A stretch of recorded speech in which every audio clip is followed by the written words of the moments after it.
वालेकुम। अस्सलाम वालेकुम। तो माशाल्लाह से जो है ना दोपहर का टाइम है। अस्सलाम वालेकुम। और अम्मी जो है आज बना रही है साग। पहली दफ़ा हम बना रहे हैं साग, तो कंप्लीट आप लोगों से। हाँ, सरसों का साग बना रहे हैं क्योंकि 3-4 दिन से कोशिश कर रही थी। आगे पानी लगा हुआ था, एक जगह से तोड़ने के लिए गई थी पहले भी जी। तो आज तो इन्होंने कहा है कि भाई बनाना है, ज़रूर ही बनाना है आज पहले तो। हाँ, आप एक मरतबा पहले भी लौट के आई हैं वापस। हाँ, वाल दोबारा आ गई। मिल नहीं रही थी। दिखाना ये थोड़ा सा है ना, फिर हम इसी छुरी से ही काट लेते हैं। तो इतना सा तो सारा कटता है, बाकी तो पत्ते हैं और कुछ कड़वे पत्ते भी बेगम साहिबा को पता चलता है। वो मुझे तो ये भी पता नहीं चलता कि गंदला की वो कौन सी है और क्या तोड़नी है घास में जाए। घर से बाहर आया हूँ, सिर्फ गंदम में जो जिप्सम डाली है वो भी दिखानी थी आपको। कल पानी लगाऊंगा इंशाल्लाह। और बोरियां भी बिखरी पड़ी हैं, अभी बोरियां भी इकट्ठी करनी हैं। सारा दिन तो लग गया है। 20 बोरियां थी और 50 किलो एक बोरी का वज़न था। तो देखें, सारे जिप्सम डाली है। आज तो गंदम भी नज़र नहीं आ रही, थोड़ी थोड़ी नज़र आ रही है। ज़मीन बिल्कुल सफ़ेद हो चुकी है और साथ में भाई के खेत में पानी लगा हुआ है तो बगले भी आए हुए हैं। मैं थोड़ा सा आपको दिखाने के लिए आया था कि बेगम ने उबाल लिया है गंदला का साग, समझें या इसे घास ही समझ लें आप। बेगम, मैं आपको अच्छी बात बताता हूँ कि एक बार हमारे एक वज़ीर आज़म थे पाकिस्तान के, नाम तो नहीं लूँगा, लेकिन उन्होंने कहा था कि हम घास खा लेंगे लेकिन एटम बम ज़रूर बनाएंगे। तो मैं सोच रहा था कि भाई उन्होंने घास का नाम क्यों लिया था। हाँ। कि हम घास खाएंगे। तो फिर ऐसा ऐसा मुझे समझ आने लगी कि बैरूनी पाबंदियाँ लगती हैं। हाँ। जो मुल्क ऐसे काम करते हैं तो फिर उनके यहाँ महंगाई बहुत ज़्यादा हो जाती है और खाने को कुछ नहीं मिलता। तो इसीलिए उन्होंने कहा होगा कि हम घास खा लेंगे लेकिन एटम बम ज़रूर बनाएंगे। लेकिन आज हम और बात कहेंगे कि हम घास खा लेंगे लेकिन मुर्गी का गोश्त खाने से तो बेहतर है। इतनी स्मेल आती, इतनी स्मेल, मुझे रात को वोमिटिंग होने लग जाती है। घास ही समझो, हमने जानवरों के घास में से ही इसे काटा है। ये सब्जी है, असल शौक पे खाने। हाँ। नहीं, आप तो टमाटर और थूम और घी और पता नहीं क्या कुछ डाल के आप बनाती हैं। मैं तो वैसे मिसाल दे रहा था कि बेईमानी करने से तो घास खाना फिर अच्छा है। हाँ। अगर इंसान गोश्त खाए और चीजें लेके खाए और पैसा उसका अपना ना हो, बेईमानी की हो। अब हम कभी भी नहीं लेंगे चिकन और घास। हाँ। बिल्कुल अच्छा है इस उससे। तो फिर सब्जियां भी काश्त आप लोगों ने नहीं की। सब्जियां काश्त क्या, हमारे पास होती नहीं है ज़मीन। तो आपने व्यूअर्स के दिखाई है, गंदी ज़मीन है, ना कुछ होता है, गीदड़ वगैरह आके खा जाते हैं। हाँ। तो फरहान भी मस्जिद गया हुआ है, वो अभी तक नहीं आया। आज उस्ताद साहब ने मुझे बुलाया था, स्कूल में गया था तो उसने कहा है कि भाई आज इसको सबक नहीं आया। मैंने बताया कि सर जी वो शाम तक तो काम लिखता रहा है जो आपने दिया था। उसके बाद वो बेचारा मस्जिद जाता है। 8 बजे तकरीबन वो काम लिख रहा था। सुबह भी उसने काम लिखा है तो लिखने वाला काम ही लिखेगा कि सबक तो याद नहीं हो सका। लेकिन मास्टर साहब नहीं माने, उन्होंने कहा कि नहीं आपने कोशिश करनी है, इनको याद करवाएं। हाँ। तो कोशिश तो करनी है ना ऊपर।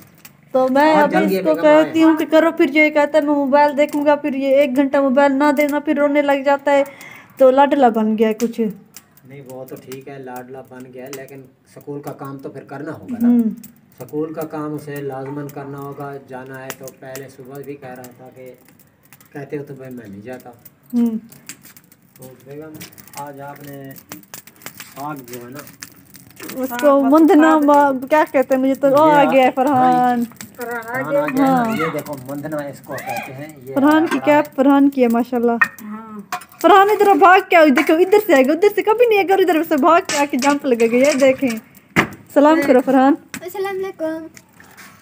फरहान कहते हैं आज आपको स्कूल में सबक नहीं आया। ऐसे नहीं, मैंने बता दिया है कि उस्ताद साहब ने मुझे कहा था तो याद कर लो अपना सबक। जाओ फरहान, अभी जाके सबक याद कर लो, उसके बाद जो है फिर आपने जो है ना वो गेम खेलनी है। ठीक है, अभी सबक याद करो पहले। नहीं फरहान माशाल्लाह से फरहान जो है आ गया है और होमवर्क भी कर रहा है। फिर ये रात को मोबाइल देखेगा 1 घंटा।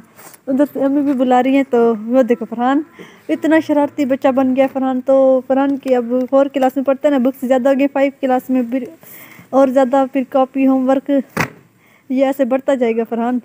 अब तो तुम्हें पढ़ना है ना, दिल लगा के मेहनत करके पढ़ा करो, ठीक है?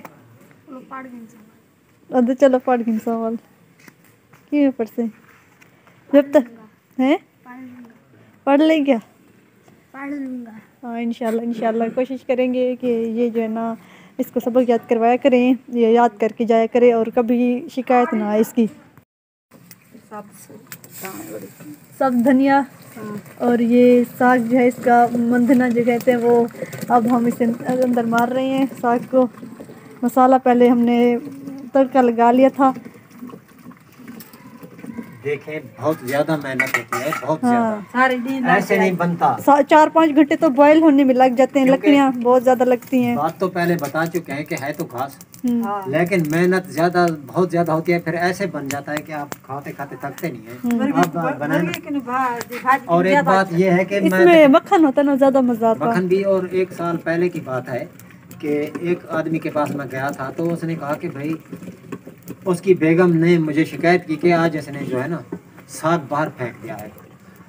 मैंने उससे पूछा तो उसने कहा कि भाई 3 दिन हो गए मैं घास खा रहा हूँ, हाँ। तो ना थूम है ना घी है, इसमें कुछ भी नहीं है, और इन्होंने देगड़ा पूरा बना के रख दिया है। तो ऐसे तो फिर 3 दिन तक तो कोई नहीं खा सकता ना लगातार। बेशक। हाँ। तो तुम ये आज हालात है यहाँ बस्ती में जहाँ मैं गई थी। एक दफ़ा सबील भी चलाई थी मैंने मुहर्रम में, तो हमारे हालात भी इससे इस तरह ही थे, लेकिन अल्हम्दुलिल्लाह अल्लाह ताला ने नहीं, ये हमारे हालात गरीबों अच्छे का किए। सालन है। जी। ऐसे समझें कि गरीब अगर इसको पकाता है, एक दफा खर्चा होता है, 2 दिन तक तो वो खा सकता है। ये तो है इसकी, अपने खराब नहीं होता। साए है ना। अगर आप आलू बनाएं, गोश्त बनाएं, वो खराब हो सकते हैं, लेकिन ये खराब 2 है। दिन तक चलता है। 2 दिन तक तो आप ऐसे आप इनकी मौसम में रख सकते हैं तो खराब नहीं होगा। मैं तो बोल दसे कि अभी अपने नाल साए है ना, ये तो मैं थोड़ी छोटी देगड़ी चाड़ी वो तो पका दे, वो अद्धा कच्चा में गलिया काट रखे ने, अद्धा जे रहता वो फोन ला दे खा के तो ने और भाई इतनी कबे पौधे वाल बढ़ा के। तो हम तो एक दफ़ा ही बनाते हैं। कने साकोली तो सब दूसरी कहीं भसात सी ना कब।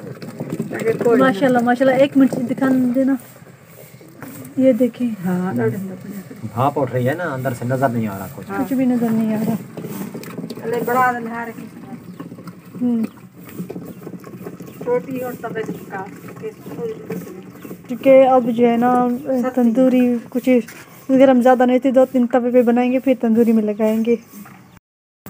तो टेस्ट करते देख रही हैं कि अच्छे से बॉईल मतलब मंधना लगा या नहीं। अब और नमक का भी पता पता चल जाता है कौड़ा है या मीठा बना है। कैसा इसमें वो राया भी है दूसरा कड़वा। सही है, चख तो नहीं, साग बहुत अच्छा बना हुआ है, बहुत ही अच्छा। माशाल्लाह। माने अम्मी की मेहनत जो है दिन भर की है। नहीं मैं मजाक लाई करी हम कोड़ा रहा है एक होंदे सटरी वाला हम देख बिया रहा होंदे 3-4 किस्म के होते हैं। अब ये है कि हम अभी खाना बनाएंगे। तो उम्मीद है आज का व्लॉग आप लोग को अच्छा लगा होगा। तो हम अपने व्लॉग को यहीं पे करेंगे एंड और मिलेंगे इंशाल्लाह कल एक नए व्लॉग के साथ दोबारा। अल्लाह हाफिज़। अल्लाह हाफिज़।